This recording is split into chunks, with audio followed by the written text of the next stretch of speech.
ವಿಟ್ಲದ VH ಕಾಂಪ್ಲೆಕ್ಸ್ನಲ್ಲಿ ನೂತನವಾಗಿ ಪುರುಷರ ಉಡುಪುಗಳ ಇಚ್ಛಾ ಶೋರೂಮ್ ಉದ್ಘಾಟನೆಗೊಂಡಿತು. ಪುರುಷರ ನವನವೀನ ಟಿ ಶರ್ಟ್, ಪ್ಯಾಂಟ್, ಶರ್ಟ್ಗಳ ಮಾರಾಟ ಕ್ಷೇತ್ರದಲ್ಲಿ ಸಾಕಷ್ಟು ಅನುಭವ ಹೊಂದಿರುವ ಇಚ್ಛಾ ಸಂಸ್ಥೆ ಪುತ್ತೂರಿನಲ್ಲಿ ಶಾಖೆಯನ್ನ ಹೊಂದಿದ್ದು, ಇದೀಗ ವಿಟ್ಲ ಭಾಗಕ್ಕೆ ತಮ್ಮ ಕಾರ್ಯಕ್ಷೇತ್ರವನ್ನು ವಿಸ್ತರಿಸಿದೆ.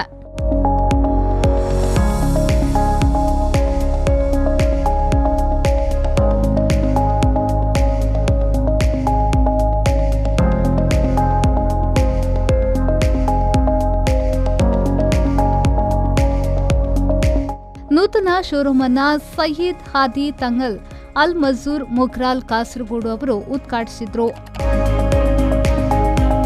ಮಹಮ್ಮದುಲ್ ಫೈಜಿ ವಾಲೆಮುಂಡೋ ಉಸ್ತಾದ್ ದುವಾನ್ ನೆರವೇರಿಸಿದ್ರು. ಉಬೇದ್ ವಿಟ್ಲ ಬಜಾರ್ ಅವರು ಪ್ರಥಮ ಖರೀದಿಯನ್ನ ಮಾಡಿದ್ರು. ಈ ಸಂದರ್ಭ ಟೌನ್ ಮಸೀದಿ ಖತೀಬ್ ಅಬ್ಬಾಸ್ ಮದನಿ, ಜಿಲ್ಲಾ ಪಂಚಾಯತ್ ಮಾಜಿ ಸದಸ್ಯ ಎಂಎಸ್ ಮೊಹಮ್ಮದ್, ವಿಎಚ್ ಮಾಲಕ ವಿಎಚ್ ಅಶ್ರಫ್, ಶಾಕಿರ್ ಅಳಕಿಮಚಲು, ಕಲಂದರ್ ಪರ್ತಿಪಾಡಿ, ವಿಟ್ಲ ವರ್ತಕರ ಸಂಘದ ಉಪಾಧ್ಯಕ್ಷ ವಿಎಸ್ ಇಬ್ರಾಹಿಂ, ಸಂಸ್ಥೆಯ ಪಾಲುದಾರರಾದ ಸೈನಾಬ್ ಮತ್ತು ಸಮಾಸ್ ಉಪಸ್ಥಿತರಿದ್ದರು.